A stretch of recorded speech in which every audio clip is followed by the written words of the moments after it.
आप लैंड होते चाइना में और आपको दिखती है land rover range rover evoke around 50 lakh की प्राइस में, और फिर आपको दिखती है इस गाड़ी की एग्जैक्टली सेम कॉपी 15 लाख के प्राइस में, जिसमें आपको सेम लुक्स मिलती है, आपको सेम प्रपोर्शन मिलते हैं। फिर आप थोड़ा और आगे जाते हो और आपको दिखती है पोर्शा मैकान अराउंड 80 लाख के प्राइस में। पर इस गाड़ी की आपको एग्जैक्टली सेम कॉपी दिखती है अराउंड 20 लाख के प्राइस में, जो कि सेम दिखती है और इसका इंटीरियर भी सेम है। और आप थोड़ा और आगे जाते हो, आपको डिफेंडर दिखती है अराउंड 50 लाख के प्राइस में, पर इसकी आपको कॉपी मिलती है 80 लाख के प्राइस में, जिसमें आपको डिफेंडर से बड़ी ऑफ रोडिंग केपेबिलिटीज मिलती है। तो कौन सी बदमाशी चल रही है चाइना में कि हर एक गाड़ी की कॉपी बन जाती है और कोई बोलने वाली नहीं है कुछ। तो इसके लिए हम चलते हैं 1970s की एशियन कार मार्केट में, जिसमें ये जो ट्रेंड है कॉपिंग वाला काफी प्रेवलेंट था। जिसमें 1970s में हमारे एशिया में इतना पैसा था नहीं, तो हमारे पास इतने पैसे थे नहीं इतनी बढ़िया बढ़िया कार्स को बनाने के लिए और डिजाइन करने के लिए। लेकिन उसी टाइम में अमेरिका में और वेस्टर्न मार्केट्स में काफी बढ़िया बढ़िया काफी सेक्सी लुकिंग कार्स बन रही थी। तो हमारे जापानीज कार मेकर्स ने क्या करना शुरू करा कि उन्हें कॉपी करना शुरू कर दिया, जिसमें 1941 की विलीज जीप को कॉपी करके टोयोटा ने अपनी जीप बीजे बना दी, जो कि ऑलमोस्ट सेम दिखती थी और इनफैक्ट ज्यादा बढ़िया रिलायबल थी। जो 1960s की फोर्ड मस्टैंग थी उसको कॉपी करके टोयोटा ने अपनी टोयोटा सेलिका बना दी और लुक्स एकदम सेम थी इस गाड़ी की। ऐसे मित्सुबिशी ने, होंडा ने भी थोड़ी बहुत कार्स को कॉपी करा और थोड़ी अपनी मार्केट को एक्सपैंड करा। पर इस टाइम तक चाइना में अपने खुद के कोई भी कार मेकर थे नहीं। जो बाहर के वेस्टर्न कार मेकर्स है और जापानीज कार मेकर है, वही अपनी कार्स को बेच के जो मार्केट है उसे ग्रो कर रहे थे। और 1990s में चाइना की इकोनॉमी काफी बूम करना शुरू कर गई। काफी ऐसे बढ़िया बढ़िया पैसे आ गए लोगों के पास, काफी ऐसे धनवान से हो गए लोग, और इसलिए चाइना में खुद की कार कंपनीज भी आना शुरू हो गई। फॉर एग्जाम्पल BYD ऑटो आ गई, चेरी आ गई, गीली आ गई, ग्रेट वॉल मोटर्स आ गई। और इनके नाम थोड़े चेरी वेरी थोड़े अजीब से है, पर यार क्या करे, वहां की ऐसे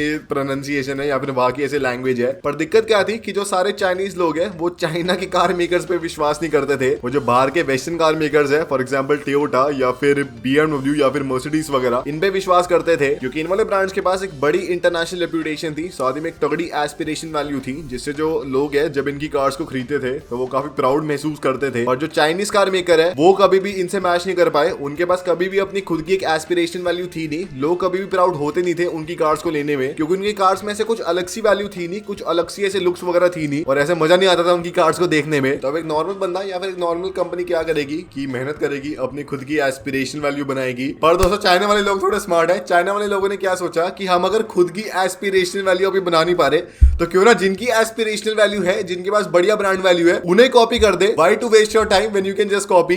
जेन्युइन बात है, सही बात है, जेन्युइन बात है। तो यही चाइनीज ब्रांड्स ने करना शुरू करा और जो सारे वेस्टर्न कार मेकर्स है और इंटरनेशनल कार मेकर्स है उनको कॉपी करना शुरू कर दिया। और इसमें जो हमारे सबसे पहले प्रतियोगी है, जिन्होंने सबसे पहले कॉपी बना दी और बढ़िया से विस्फोट कर दिया चाइनीज कार मेकर में, उसका नाम है चेरी। और दिल से इन्होंने कॉपी बनाई दोस्तों, ऐसे कुछ मजाक वगैरह नहीं करा इन्होंने, एकदम ऐसे दिल से कॉपी बनाई। और ऐसे उन्हें लग भी नहीं रहा था कि इन्होंने कॉपी बनाई है, बस वो ये कह रहे थे कि पता नहीं गाड़ी इतनी जल्दी क्यों बन रही है, हमने तो किसी को कॉपी करा ही नहीं। जिसमें अर्ली 2000s में जनरल मोटर का एक ब्रांड था जिसका नाम था डेवू, और डेवू की मेटीज आती थी जो कि कैसे काफी कॉम्पैक्ट थी और एक काफी अफोर्डेबल सी एक हैचबैक थी, जो कि मेनली एशियन मार्केट को टारगेट करने के लिए बनी थी।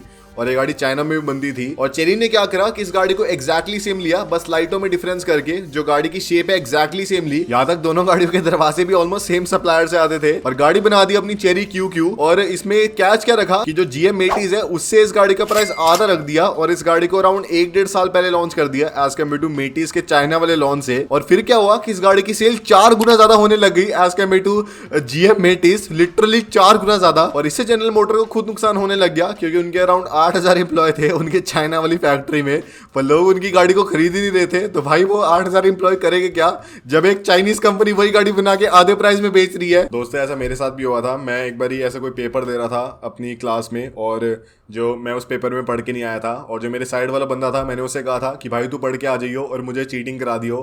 तो फिर क्या हुआ कि उसने मुझे चीटिंग कराई और मेरे उससे ज्यादा नंबर आ गए, सिग्निफिकेंटली ज्यादा नंबर आ गए थे। तो उसे काफी बुरा लगा और उसने फिर ऐसे मुझे चीटिंग कराना बंद कर दी। तो मैं ये नहीं कह रहा कि मैं चाइनीज और मैं कॉपी करने में काफी अच्छा हूँ, बस मैं ये बता रहा हूँ कि ऐसा कुछ हुआ था।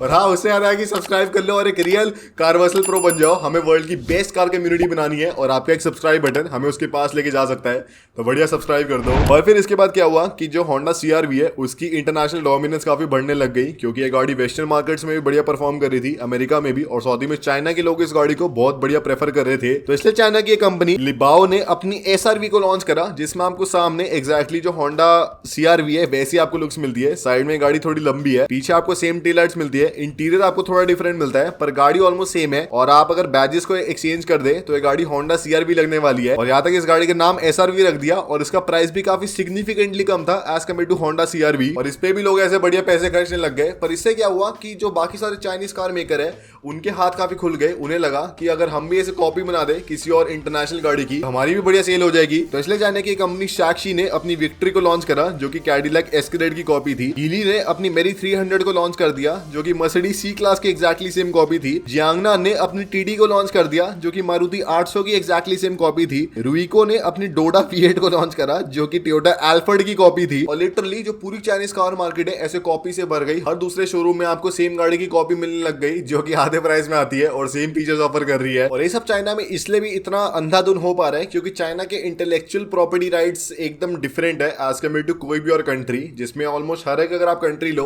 तो वो बेन्ने कन्वेंशन को फॉलो करती है, जिसके अंदर कोई भी कंपनी या फिर कोई भी आर्टिस्ट मान लो वो कोई भी अपनी चीज को बनाता है किसी भी कंट्री में, तो जो भी कंट्री उस वाली बेन्ने कन्वेंशन में आती है तो उसके वो कॉपीराइट्स हर एक कंट्री में फॉलो होने वाले हैं। कि फॉर एग्जांपल मैं मान लो इंडिया में एक गाड़ी बना रहा हूँ तो मेरे जो गाड़ी के पेटेंट्स हैं उस हर एक कंट्री में फॉलो होंगे जो कि बेन्ने कन्वेंशन में आती है। और ये जो बेन्ने कन्वेंशन है इसमें ऑलमोस्ट हर एक कंट्री आती है, इनफैक्ट चाइना में आती है। पर चाइना इनके बिल्कुल रूल्स को मानती नहीं है।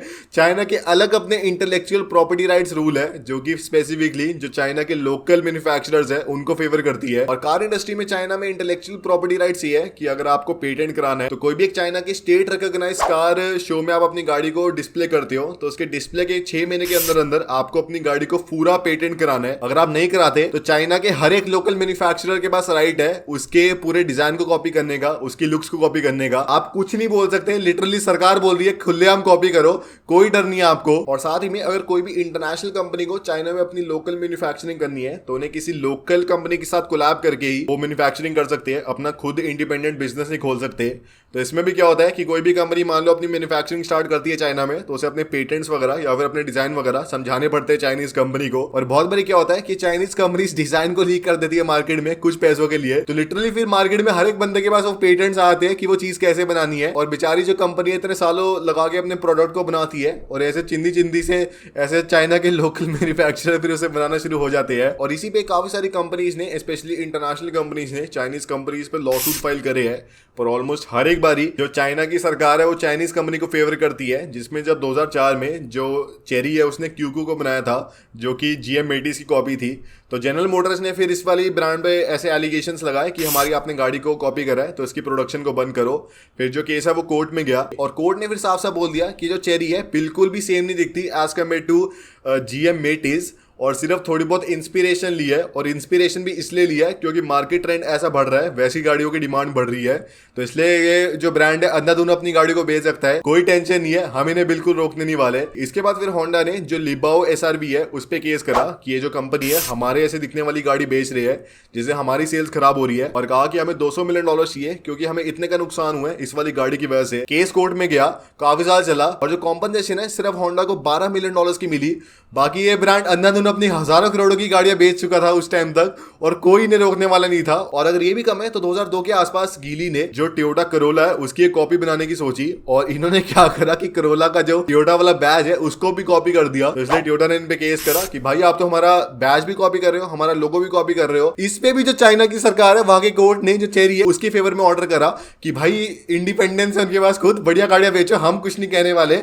लिटरली भाई इतने ज्यादा पार्शल है ये लोग, इतने ज्यादा इनके अंदर बदमाशी है, आप कुछ कर ही नहीं सकते। पर एक बार क्या हुआ कि लैंड रोवर की जो इवोक आती है उसकी कॉपी बना दी लैंड विंड ने, X7 उसका नाम था। और गाड़ी में आपको सेम लुक्स मिलती है, सेम आपको सारा कुछ मिलता है। और लैंड रोवर ने फिर केस कर दिया और पहली बारी जो केस है एक बाहर की कंपनी जीती जिसमें जो कोर्ट है उन्होंने लैंड विंड को बोल दिया कि आप इस गाड़ी को बेच नहीं सकते आगे से क्योंकि गाड़ी एग्जैक्टली एक सेम कॉपी है लैंड रोवर की और उनकी जो ब्रांड वैल्यू है उस पर ऐसे काफी फिर बुरा इफेक्ट आ रहा है इस सब चीज का। और बाद में पोर्शा वगैरह ने भी ऐसे केस करा है ज़ोटाई पे जो कि उनकी मैकान को कॉपी कर रहे हैं। पर क्या करे, जो केस है अभी भी चल रहा है कोर्ट में, कोई उसकी सुनवाई है नहीं। और जनरली अगर आप ट्रेंड देखें ये सारी कॉपी कैट कार्स में, तो कार मेकर्स जनरली क्या कर रहे हैं ये वाले, कि जो गाड़ी है उसकी एग्जैक्टली सेम लुक्स को कॉपी कर रहे हैं। कि फॉर एग्जांपल जो लैंडविंड X7 थी वो लैंड रोवर इवोक की कॉपी थी, पर इस गाड़ी में आपको ज्यादा बड़ा साइज मिलता था, आपको ज्यादा बड़ा व्हील बेस मिलता था, आपको ज्यादा बढ़िया स्पेस मिलती थी, इंजन साइज आपको बड़ा मिलता था, और जो प्राइस है ऑलमोस्ट 1/4 मिलता था एज कम्पेयर टू ओरिजिनल गाड़ी। तो इससे जो कंज्यूमर है उन्हें क्या हो रहा है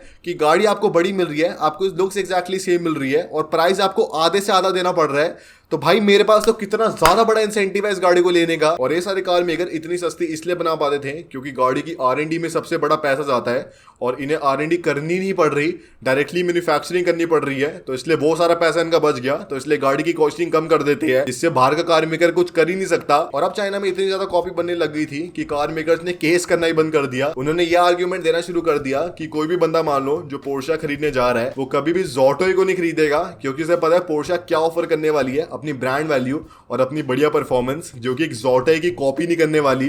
तो इसलिए अब केस करना बंद ही कर दिया कार मेकर्स ने। और अब तो इनफैक्ट जो चाइना के लोकल लोग हैं वो भी इन वाली गाड़ियों को बॉयकॉट करना शुरू कर रहे हैं, क्योंकि वो नहीं चाहते कि वो एक चाइनीज कॉपी कैट गाड़ी को चलाए, क्योंकि उन्हें खुद ही शर्म आने लग गई थी, चाइना में इतनी सारी कॉपी कैट कार्स भर गई थी। तो इसलिए जो बहुत सारे कार मेकर्स हैं जो कि पहले कॉपी कैट कार्स बनाते थे, अब वो अपने खुद के इंडिपेंडेंट डिजाइनर्स को हायर कर रहे हैं और अपनी खुद की एक ब्रांड इमेज बना रहे हैं, ताकि कंज्यूमर्स को ये ना लगे कि वो कॉपी खरीद रहे हैं। और आप बताना यार आपकी कौन सी फेवरेट चाइनीज कॉपी है। मेरी तो लैंडविंड X7 है, और यांगवैंग U9 है, और U8 है।